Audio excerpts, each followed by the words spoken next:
राजस्थान के भारतीय कंपनी संस्थान के राष्ट्रीय उपाध्यक्ष। मेरी तुरंत दाई ओर श्रीमान मनीष गुप्ता हैं, आप ICSI के पूर्व राष्ट्रीय अध्यक्ष और वर्तमान का जो हमारा आज का कार्यक्रम है आप उसके प्रोग्राम डायरेक्टर हैं। उपाध्यक्ष साहब के जो लेफ्ट साइड में श्रीमान आशीष मोहन है, आप ICSI के जो है राष्ट्रीय सचिव हैं। मनीष जी के जो है बगल में दाहिने ओर पूर्वे हैं CS मनोज पूर्वे जी, आप केंद्रीय परिषद सेंट्रल काउंसिल के निर्वाचित सदस्य हैं नॉर्दर्न रीजन से। और मेरी सबसे दाईं ओर CS सूर्य प्रकाश जी हैं जो उदयपुर चैप्टर के चेयरमैन हैं। हमारे साथ प्रीति कौशिक बनर्जी जी भी हैं जो ज्वाइंट सेक्रेटरी हैं कॉर्पोरेट कम्युनिकेशन की, और आप लोगों के साथ कोऑर्डिनेशन बनाने में नेशनल सस्टेनेबिलिटी कॉन्फ्रेंस 2025 आयोजित कर रहे हैं। और हमने जब इस कार्यक्रम की रचना की तो हमारे को ध्यान आया, और उस समय हमारे को मन में आया था कि किसी मेट्रो सिटी में चल के करेंगे नॉर्दर्न रीजन की, क्योंकि नॉर्दर्न रीजन की ही बारी थी। फिर ध्यान आया कि राजस्थान सतत विकास के प्रगति पथ पर बहुत बड़े अच्छे तरीके से अग्रसर है, तो क्यों नहीं हम उदयपुर चलें। और इसलिए हमने उदयपुर की जो है कल्पना की और आज हम उदयपुर में हैं। हमारा 2 दिन मैंने आपको बताया, मैं धनंजय शुक्ला हूं और मैं राष्ट्रीय अध्यक्ष हूं भारतीय कंपनी सचिव संस्था नई दिल्ली का। हमारा उदयपुर में चैप्टर है और हम नॉर्दर्न रीजन का नेशनल सस्टेनेबिलिटी कॉन्फ्रेंस इस साल का उदयपुर में करने वाले हैं। 2 दिनों का एक कॉन्फ्रेंस है, 26 जुलाई और 27 जुलाई का। आज उद्घाटन सत्र में डॉक्टर प्रेमचंद बैरवा जी, माननीय उप मुख्यमंत्री जी, भारतीय कंपनी सचिव संस्थान का फर्स्ट नेशनल सस्टेनेबिलिटी कॉन्फ्रेंस है जो हम उदयपुर में हमने आयोजित किया है। 2 दिनों का यह नेशनल सस्टेनेबिलिटी कॉन्फ्रेंस है, 26 जुलाई और 27 जुलाई का। आज उद्घाटन सत्र में 2:30 बजे माननीय श्री प्रेमचंद बैरवा जी, माननीय उप मुख्यमंत्री राजस्थान, मुख्य अतिथि के रूप में पधारने वाले हैं। साथ में विशिष्ट अतिथि के रूप में प्रोफेसर डॉक्टर गौरव बल्लभ जी रहेंगे जो prime minister economic advisory council के सम्मानित सदस्य हैं। मूलतः जो हमारी चर्चा रहने वाली है वो इन्वायरमेंटल, सोशल और गवर्नेंस के इर्द गिर्द और कैसे हम सस्टेनेबिलिटी गोल्स को अचीव करें। जो शाश्वत विकास की अवधारणा है इस देश में, एक ऐसी अवधारणा है जिसमें कोई भी बिजनेस जब अपने बिजनेस प्रैक्टिसेस को आगे बढ़ाता है तो साथ में उसको ये सुनिश्चित करना है कि इन्वायरमेंटल नॉर्म्स, सोशल नॉर्म्स और गवर्नेंस नॉर्म्स को कंप्लाई करे, और देश के जो संसाधन हैं उसका उपयोग इस तरीके से करे कि इन्वायरमेंट का नुकसान ना हो, समाज जो है और ज्यादा सशक्त और मजबूत हो, समाज के लिए उस रिसोर्सेस का सही इस्तेमाल हो, और इस पूरी प्रक्रिया में सुशासन स्थापित हो उन कंपनियों के माध्यम से। तो आजकल जितने भी इन्वेस्टमेंट बाहर से अपने देश में आ रहे हैं उसमें वो लोग इस बात को सुनिश्चित कर रहे हैं कि इंडियन जितनी कंपनीज हैं, कॉर्पोरेट हाउसेस हैं, वो ESG कंप्लायंट हो। तो ESG से रिलेटेड जितना गवर्नेंस फ्रेमवर्क है आज हम उसकी बहुत विस्तृत तरीके से 2 दिनों के सत्रों में, 4 सत्रों में विस्तृत चर्चा करने वाले हैं। उसके लिए हमने बहुत विद्वान वक्ताओं को आमंत्रित किया है, और मैं समझता हूं कि जो चर्चाएं रहने वाली हैं वो भारत के विकास में कंपनी सेक्रेटरी इंस्टीट्यूट की तरफ से एक महती योगदान होगा। आगे हम बढ़ते जाएं, लेकिन साथ में इन्वायरमेंट का, सोसाइटी का भी साथ में इतना दोहन ना हो कि आने वाली पीढ़ियों के लिए, भविष्य की जो पीढ़ियां हैं उसके लिए हम कुछ छोड़ के ना जाएं। तो इन सब मुद्दों पर चर्चा रहने वाली है। माननीय मुख्य अतिथि के रूप में श्रीमान प्रेमचंद बैरवा जी, डॉक्टर प्रेमचंद बैरवा जी जो राजस्थान के डिप्टी CM हैं, हमारे बीच में मुख्य अतिथि के रूप में आने वाले हैं। और विशिष्ट अतिथि के रूप में प्रोफेसर डॉक्टर गौरव बल्लभ जी उपस्थित रहने वाले हैं। ये prime minister economic advisory council के मेंबर हैं। दोपहर में इसका समापन होगा। हमने कार्यक्रम को विभिन्न सत्रों में बांटा हुआ है जिसमें ESG के जो विभिन्न आयाम हैं उन पे जो हम चर्चा करेंगे। मैं कार्यक्रम की रूपरेखा पर बाद में आऊँगा, उससे पहले मैं भारतीय कंपनी सचिव संस्थान कंपनी सचिव अधिनियम 1980 के तहत गठित एक वैधानिक संस्था है। इसका राष्ट्रीय जो मुख्यालय है वो नई दिल्ली के लोधी रोड में अवस्थित है। हमारे 4 रीजनल काउंसिल हैं। नॉर्थ का हेडक्वार्टर दिल्ली में, वेस्ट WIRC का हेडक्वार्टर मुंबई में, साउथ का चेन्नई में और ईस्ट का कोलकाता में। 4 रीजनल काउंसिल हैं। 4 हमारे CCGRT हैं, centre for corporate governance research और ट्रेनिंग। तो पहला जो CCGRT है वो मुंबई में, दूसरा हैदराबाद में, तीसरा कोलकाता में और चौथे का में मानेसर में होने वाला है, बिल्कुल बन के तैयार है। और उसमें हम मूल रूप से जो ये हमारे CCGRT चैप्टर है पूरे देश में 73, उसमें से उदयपुर एक हमारा बहुत महत्वपूर्ण चैप्टर है। और मैं अगर उदयपुर की बात करूं तो यहाँ पे जो मेंबर्स का, यहाँ पे 268 हमारे मेंबर्स हैं, 268। पूरे राजस्थान की बात करूं तो 3342 मेंबर हैं पूरे राजस्थान में। अगर मैं नॉर्दर्न रीजन की बात करूं तो 21,268 मेंबर हैं पूरे नॉर्दर्न रीजन में। ओवरऑल हमारे आज की डेट में लगभग 77,000 मेंबर पूरे देश में हैं। और हमारी जो पढ़ाई का माध्यम है बेसिकली एक डिस्टेंस लर्निंग प्रोग्राम है और इसके एंट्री के 2 मॉडल है। पहला है कि 12वीं पास करके कोई भी बच्चा हमारा CSEET का एग्जाम क्रैक करके हमारे यहाँ एग्जीक्यूटिव कोर्स में प्रवेश कर सकता है। तो जो हमारा मुख्य कोर्स है वो एग्जीक्यूटिव और प्रोफेशनल है। तो एक 12वीं का एग्जाम पास करने के बाद CSET का एंट्रेंस टेस्ट जो है क्रैक करना है, फिर आना है। या अगर कोई, आपका स्वागत है, प्रोग्राम में एडमिशन लेते ही उसको 3 दिनों का TDOP का ट्रेनिंग प्रोग्राम करना पड़ता है, 3 डेज ओरिएंटेशन डेवलपमेंट प्रोग्राम। उसमें बेसिकली हम अपने संस्थान के बारे में, संस्थान की जो गतिविधियां हैं उनके बारे में, क्या लीगल फ्रेमवर्क है, क्या कंसेप्चुअल फ्रेमवर्क है, क्या पढ़ाई करनी है, उसकी चर्चा करते हैं। जब बच्चा एग्जीक्यूटिव प्रोग्राम की पढ़ाई पास कर लेता है उसके बाद उसका प्रोफेशनल प्रोग्राम में एडमिशन होता है। फिर वो एग्जीक्यूटिव प्रोग्राम के बाद 21 महीने की उसको ट्रेनिंग करनी है, लेकिन ट्रेनिंग शुरू करने से पहले उसको 30 डेज का PDP भी करना है, एग्जीक्यूटिव डेवलपमेंट प्रोग्राम। एक ऐसा प्रोग्राम है जिसमें हम बच्चों को क्या कॉर्पोरेट की अपेक्षाएं हो सकती हैं एक कंपनी सेक्रेटरी से, उसके बारे में उसको सेंसिटाइज करते हैं, तैयार करते हैं। फिर वो अपनी 21 महीने की ट्रेनिंग शुरू करता है। ट्रेनिंग वो कॉर्पोरेट्स में किसी कंपनी में कर सकता है या PCS के पास कर सकता है। तो हमारे पास जो एम्प्लॉयमेंट का मॉडल है वो 2 तरीके का है। वैसी सभी कंपनियां जिनकी पेटेंट कैपिटल 10 करोड़ से ज्यादा है या जो लिस्टेड कंपनियां हैं उनको अनिवार्य रूप से एक कंपनी सेक्रेटरी अपने यहाँ रखना जरूरी है। अगर कोई व्यक्ति एम्प्लॉयमेंट में नहीं जाना चाहता तो अपनी सेवाओं के क्षेत्र की बात है तो क्षेत्र बहुत ही विस्तृत है।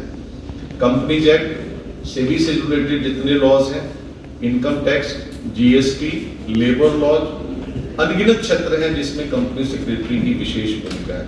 मुझे ध्यान है 4 अक्टूबर 2017 को माननीय प्रधानमंत्री जी मुख्य अतिथि के रूप में हमारे कार्यक्रम में पधारे थे नई दिल्ली। हमारा 50वां स्थापना दिवस समारोह था और उनका एक बयान आया जो बयान बहुत महत्वपूर्ण है। उन्होंने कहा था कि देश में कॉर्पोरेट गवर्नेंस की भूमिका की जब भी बात होगी तो वह कॉर्पोरेट गवर्नेंस का जो साइकिल है, व्हील है, वो आपकी सलाहों पर चलता है। तो ये मैं विशेष रूप से रेखांकित करना चाहूँगा। समय समय पर हमारे यहाँ माननीय श्री रामनाथ कोविंद जी 2019 में, 2023 में जब मनीष जी राष्ट्रीय अध्यक्ष थे तो माननीय राष्ट्रपति महोदया द्रौपदी मुर्मू जी के उदयपुर में हमारे कोर्स की पढ़ाई कर रहे हैं। अगर मैं पूरे राजस्थान की बात करूं तो 10,000 बच्चे पूरे राजस्थान में कंपनी सेक्रेटरी कोर्स की पढ़ाई कर रहे हैं। मैं पूरे नॉर्थ रीजन की बात करूं, नॉर्दर्न रीजन की, तो 60,000 बच्चे जो है हमारे यहाँ रजिस्टर्ड हैं। तो आने वाले समय में हमारा ऐसा मानना है कि आपको सबको पता है कि विकसित भारत के लक्ष्यों की प्राप्ति के लिए सरकार जो आर्थिक नीतियाँ लेके आई हैं और जो 6.5% की विकास दर अभी तक हमने अर्जित किया है, वो 6.5% की विकास दर के साथ जो ट्रेड, इंडस्ट्री, बिजनेस का एस्टैब्लिशमेंट हुआ है या आने वाले समय में होने वाला है, उसमें आने वाले समय में कॉर्पोरेट गवर्नेंस प्रोफेशनल के रूप में कंपनी सेक्रेटरी की बहुत ज़्यादा मांग बढ़ने वाली है आने वाले समय में। करियर का भी विकल्प अपने सामने रखें। मैं अगर फीस की बात करूं तो एग्जीक्यूटिव प्रोग्राम में मात्र 16,500 रुपये की फीस है और जब बच्चा एग्जीक्यूटिव प्रोग्राम पास कर लेता है, जो प्रोफेशनल में आता है, तो मात्र 20,000 रुपये की फीस है। तो अगर मैं पूरे कोर्स की फीस की बात करूं तो 50,000 रुपये के अंदर पूरी पढ़ाई आपकी हो जाती है। आज के डेट में अगर आप एक MBA करने जाएं IIT से या किसी भी Tier 2, Tier 3 इंस्टीट्यूशन से, तो 1 साल की फीस 3 से 4 लाख रुपए। इंजीनियरिंग की भी पढ़ाई आज के डेट में पर ईयर फीस 2-2.5 लाख रुपए से कम नहीं है। तो हमारा ऐसा मानना है कि इतनी उम्दा पढ़ाई जिसमें रोजगार सुनिश्चित है जिसमें रोजगार सुनिश्चित है। कोई भी बच्चा आज के डेट में कंपनी सेक्रेटरी की पढ़ाई करके बेरोजगार नहीं है। तो इसके प्रचार प्रसार के लिए हमने सोचा कि आज हम आपसे रूबरू हों और जो बच्चे हमारे यहाँ एडमिशन लेते हैं सुदूर क्षेत्रों में, जैसे मान लीजिए उदयपुर का कोई बच्चा है, उसने कंपनी सेक्रेटरी प्रोफेशन में एडमिशन लिया, तो उदयपुर चैप्टर उसको सपोर्ट करेगा, चाहे ओरल ट्यूशन क्लासेस के माध्यम से हो, चाहे ट्रेनिंग प्रोग्राम के माध्यम से हो। लेकिन ऐसे सुदूर क्षेत्र भी हैं जहाँ आसपास में कोई हमारा लोकल चैप्टर नहीं है, तो वहाँ के बच्चों के लिए हमने ऑनलाइन ओरल ट्यूशन क्लास की व्यवस्था करी है जो फ्री है। मनीष जी जब राष्ट्रीय अध्यक्ष थे 2023 में, तो हमने 1 दिसंबर 2023 को प्रोग्राम लॉन्च किया था, जिसमें कोई भी अपने घर में बैठकर हमारे कोर्स में एडमिशन लेके और घर से ओरल ट्यूशन की पढ़ाई करके, जो बिल्कुल फ्री है, अपनी परीक्षा दे सकता है, पास कर सकता है। सिर्फ उसको ट्रेनिंग के लिए चैप्टरों में या रीजनल काउंसिल में जाने की आवश्यकता पड़ेगी। मैं आईसीएसआई की कुछ और जो बिंदु है उसकी तरफ आपका ध्यान आकर्षित करूंगा। हमारे टोटल स्टडी सेंटर हैं वो नीरो में नॉर्दर्न रीजन में 10 है, राजस्थान में 1 है, मणिपाल यूनिवर्सिटी जयपुर में। मैं अगर एकेडमिक कोलैबोरेशन की बात करूं तो राजस्थान में 7 हमारा एकेडमिक कोलैबोरेशन है विभिन्न यूनिवर्सिटीज के साथ, जिसमें उदयपुर में 2 है, जनार्दन राय नगर राजस्थान विद्यापीठ डीप to be university, Pacific Academy of Higher Education and Research University. हमने एक सिग्नेचर अवार्ड की भी व्यवस्था करी है, IIM के साथ हमारा जो है वो MOU है और बहुत सारी यूनिवर्सिटी के साथ, जिसमें उनके जो बहुत बेहद बुद्धिमान बच्चे हैं और जो अपने कोर्सेज में काफ़ी अच्छा करते हैं, उनको हम सिग्नेचर अवार्ड जो है से सम्मानित करते हैं। मैगर की बीकानेर के साथ हमारा सिग्नेचर अवार्ड का MOU है, जय नारायण व्यास यूनिवर्सिटी जोधपुर के साथ हमारा ये MOU है। हमारे कुछ ओवरसीज सेंटर भी हैं जो विदेशों में हैं, उसमें टोटल 6 हैं, Australia, Canada, Singapore, UAE, UK और USA। 2016-17 में हमारे संस्थान ने एक और इनिशिएटिव लिया था, क्योंकि राजस्थान की मिट्टी पे हम लोग मौजूद हैं और राजस्थान की धरती वीरों की धरती है। आप हमारे राजस्थान से काफ़ी लोग भारतीय सेनाओं में कार्यरत हैं, देश के विकास में, देश की रक्षा में आपका विशेष योगदान है। तो वैसे सभी सेना के साथी जिनकी किसी न किसी का हमने एक इनिशिएटिव शुरू किया था जिसका नाम है शहीद की बेटी स्कीम। उसमें अभी तक हम 41 लाख रुपया नेशनल डिफेंस फंड में उन बेटियों की शिक्षा के लिए हम अभी तक दे चुके हैं।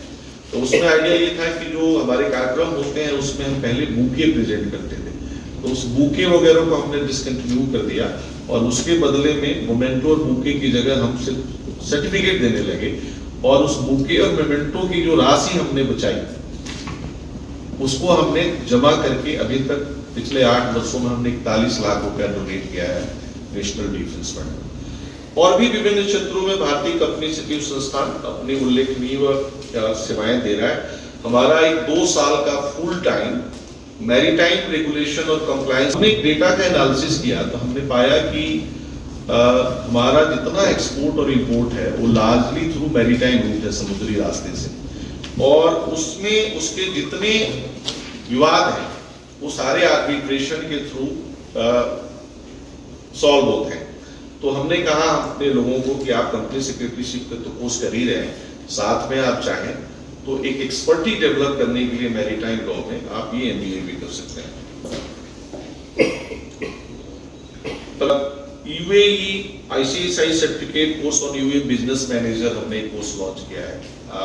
विदेशों में खासकर UAE में हमारे 1000 से ज़्यादा मेंबर हैं, तो वहाँ के लॉ में हमारे प्रोफेशनल की एक बहुत बड़ी भूमिका हो, उसको अपने लोगों तक पहुँचाने के लिए अभी हमने एक कोर्स शुरू किया है जिसका नाम है ICSI certificate course on UAE business manager. हमारी बहुत सारी ऐसे मेंबर्स हैं, खासकर महिलाएं, जो एक खास समय के बाद, शादी करने के बाद परिवारों में व्यस्त हो जाती हैं। जब वो वापस आना चाहती हैं 2-3 वर्ष बाद, तो फिर उनको लगता है कि जमाना आज नहीं है, आज जो लॉ होगा वो कल नहीं होगा। तो गवर्नेंस का जो कॉन्सेप्ट है बहुत डायरेक्ट कॉन्सेप्ट है, तो उनके लिए हमने भी एक नया सर्टिफिकेट कोर्स लॉन्च किया है, professional recruit for women returning to company secretarial roles. जो महिलाएं वापस आना चाहती हैं प्रोफेशन में, उनके लिए जो है नया हमने कोर्स लॉन्च किया है। आज का जो ये कार्यक्रम है नेशनल सस्टेनेबिलिटी कॉन्फ्रेंस, इसके लिए मनीष जी ने अपने कार्यकाल में 2023 में एक ESG बोर्ड बनाया था ICSI में, बोर्ड भी लॉन्च किया है। आजकल आपने पॉश के बारे में बहुत सुना है, prevention of sexual harassment at work places. तो महिलाओं की सुरक्षा के लिए एक गवर्नेंस कोड हमने लॉन्च किया है, उसका नाम है governance and compliance standard on prevention, prohibition and redressal. 5 crore से ज्यादा मुकदमे लंबित हैं। तो उनका कहना था कि अगर नए मुकदमे फाइल ना हो तो लगभग 20 वर्ष लग जाएंगे इन मुकदमे का निष्पादन करने में। तो हमने उस अपॉर्चुनिटी को सीज किया और हमने अपने मेंबर्स को आर्बिट्रेशन के फील्ड में, आर्बिट्रेशन, कंसोलिडेशन और मीडिएशन के फील्ड में हमने ट्रेन किया। और पिछले वर्ष हमने ICSI इंटरनेशनल ADL सेंटर अपना लॉन्च किया है नोएडा में। ऑल्टरनेटिव डिस्प्यूट रेजोल्यूशन जो है हमारा सेंटर है, और इसका उद्घाटन किया माननीय P सदाशिवम साहब ने, जो हमारे former chief justice of India है और केरला के गवर्नर हैं, और वही ADR गवर्निंग काउंसिल के चेयरमैन भी हैं। तो अभी हम अपने जो कंपनी सेक्रेटरी हमारे मेंबर हैं जो विभिन्न कंपनियों में काम कर रहे हैं, हमने सबको ये सेंसिटाइज करना शुरू किया है कि आप जब भी कोई भी कॉन्ट्रैक्ट करें, कॉमर्शियल कॉन्ट्रैक्ट, तो आर्बिट्रेशन सेंटर के रूप में आप ICSI इंटरनेशनल ADR सेंटर को अपने सेंटर ग्रुप में डालें कि कल को उस कॉन्ट्रैक्ट से अगर कोई भी विवाद होता है तो उसका समाधान ICSI international ADR centre Noida के माध्यम से किया जाएगा। MSME एक बहुत बड़ा सेगमेंट है जो देश के विकास में अपनी बहुत बड़ी भूमिका निभा रहा है, मजबूत करने में अपनी बहुत बड़ी भूमिका निभा रहे हैं। तो मैं हमेशा कहता हूं कि सुशासन क्या है? सुशासन बेसिकली सही समय पर सही निर्णय लेकर और सही तरीके से एग्जीक्यूट करना।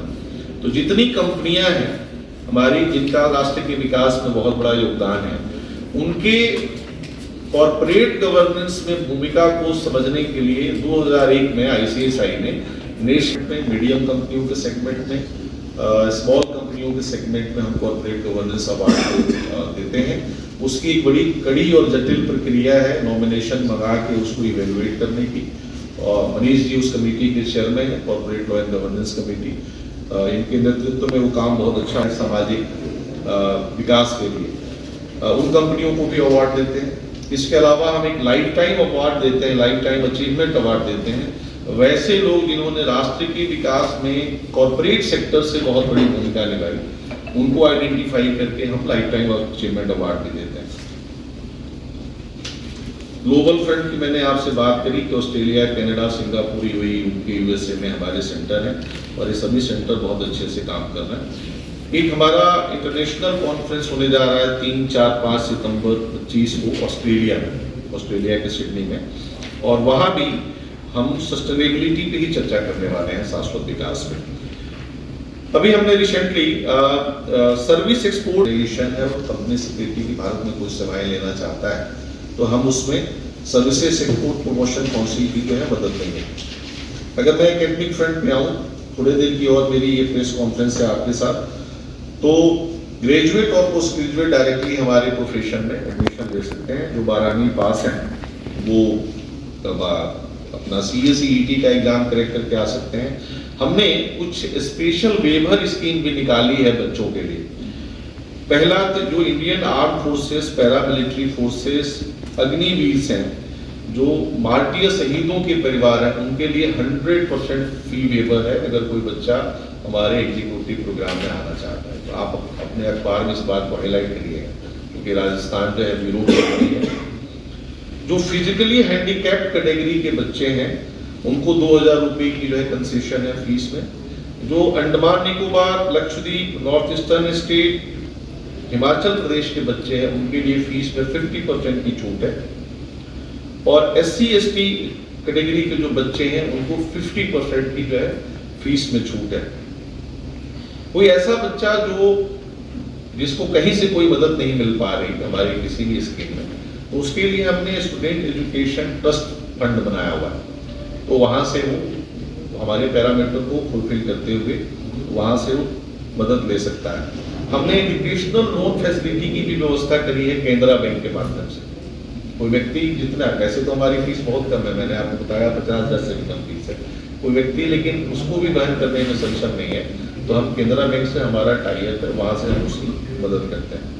हमारी लगभग 150 से ज़्यादा रिकॉग्निशन है विभिन्न अधिनियमों के तहत। मैं सबको तो हाईलाइट नहीं कर पाऊंगा, कुछ का नाम लेता हूँ। कंपनीज एक्ट में हमारी बहुत बड़ी विशेषता, कंपनी सेक्रेटरी में सेक्रेटरियल ऑडिटर के रूप में, वैल्यूअर के रूप में, इंसॉल्वेंसी प्रोफेशनल के रूप में, की मैनेजरियल पर्सनल के रूप में एक बहुत बड़ी भूमिका निभा रहे हैं।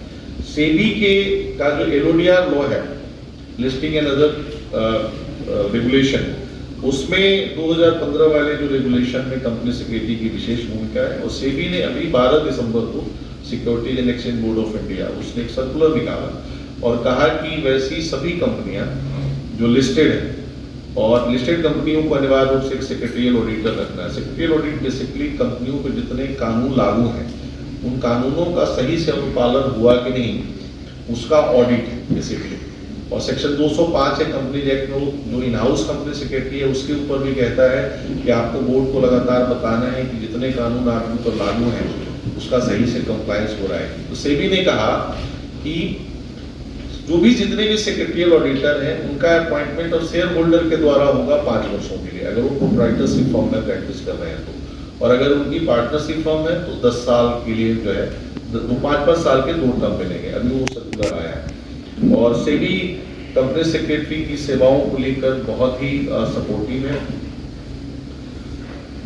हमारे IRDA insurance and regulatory development authority ने भी जो है हमारे इंश्योरेंस सेक्टर के लिए कंपनी सेक्रेटरी को रिकॉग्नाइज किया हुआ है एज ए कंप्लायंस ऑफिसर। हमारे मेंबर NBFC सेक्टर में, नॉन बैंकिंग फाइनेंशियल कंपनी जो है उस सेक्टर में बहुत अच्छा काम कर रहे हैं। तो ऐसे बहुत सारे लेजिस्लेशन है। मैं अगर खासकर GST की बात करूँ, क्योंकि राजस्थान बहुत प्रोग्रेसिव स्टेट है, तो राजस्थान के मेंबर GST के जो है फील्ड में काफ़ी उम्दा प्रैक्टिस कर रहा है। मैं अगर इनकम टैक्स की बात करूं तो इनकम टैक्स के फील्ड में भी राजस्थान के मेंबर हैं और हमारे बाकी जितने मेंबर हैं। ITR फाइनेंस से लेके असेसमेंट से लेके ITAT तक, इनकम टैक्स ट्राइब्यूनल तक हमारे मेंबर अपीयर कर रहे हैं। और आपको जानकर एक सुखद आश्चर्य होगा कि हमारे एक मेंबर जो राजस्थान के जयपुर से हैं, CS संदीप तनेजा जी, उनको 2 दिन पहले माननीय राष्ट्रपति महोदया ने जयपुर हाईकोर्ट का उनको जज नियुक्त किया है।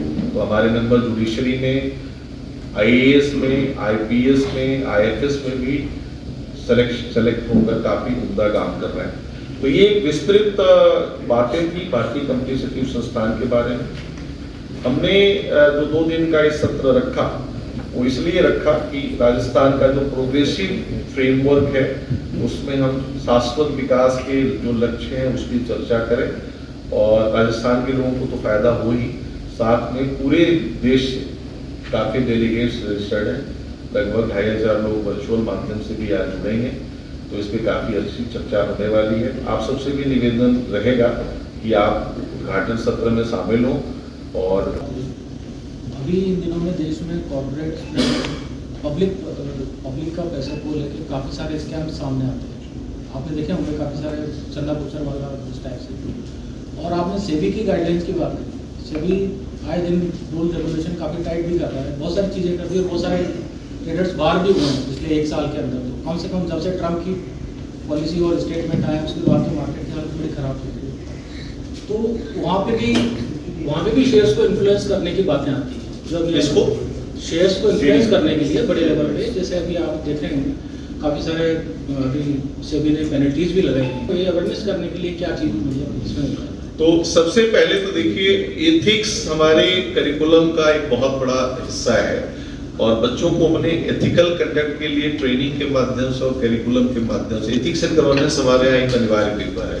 हम उसको सेंसिटाइज करते रहते हैं कि आपको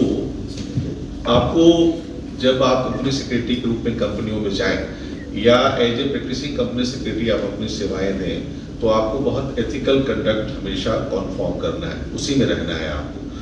जहाँ तक सेबी वाले आपने प्रश्न उठाए, देखिए मैंने शुरू में कहा था कि जो गवर्नेंस का फ्रेमवर्क है देश में वो स्टैटिक नहीं है, डायनामिक है। समय काल परिस्थिति के हिसाब से जरूरतें जो है बदलती रहती हैं और सेबी जैसे ही गैप को आइडेंटिफाई करता है उसको उस गैप को प्लग इन करने की कोशिश करता है।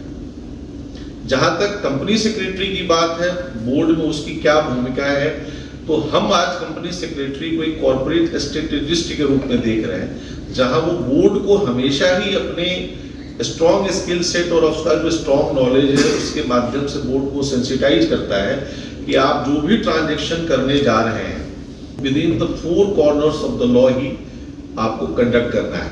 आप कोई भी ऐसा काम ना करें जिससे किसी भी स्टेज पे कोई लॉ का वायलेशन। तो आप देखेंगे कि जितने भी स्कैम्स की, क्योंकि कंपनी सेक्रेटरी बोर्ड को एडवाइस करने की जो भूमिका है, जो समझाने की भूमिका है, वो बहुत अच्छे तरीके से निभाता है। अगर आप उन कंपनियों के मिनट्स देखेंगे तो आपको ये बात पता चलेगी। मैं सत्यम पे आपको लेके जाता हूँ। तो सत्यम के माध्यम से हम वेबिनार भी करते रहते हैं हर बुधवार को, जिसमें विभिन्न जो नए चुनौतीपूर्ण क्षेत्र हैं जहाँ भी हमको लगता है गैप, उसमें हम अपने मेंबर को सेंसिटाइज करते हैं, समझाते हैं कि आपको बहुत ही एक अच्छी एथिकल भूमिका में रहनी है, गवर्नेंस को हमेशा एस्टैब्लिश करना है, और जहां भी आपको लगता है कि बोर्ड कुछ गलत कर रहा है with in the 4 corners of the law आपको उसको फ्लैग भी करना है। तो कंपनी सेक्रेटरी बहुत बड़ी भूमिका निभाते आ रहे हैं और आगे भी निभाते रहेंगे। किया है मनीष, थोड़ा सा ब्रीफ विभाजित किया है।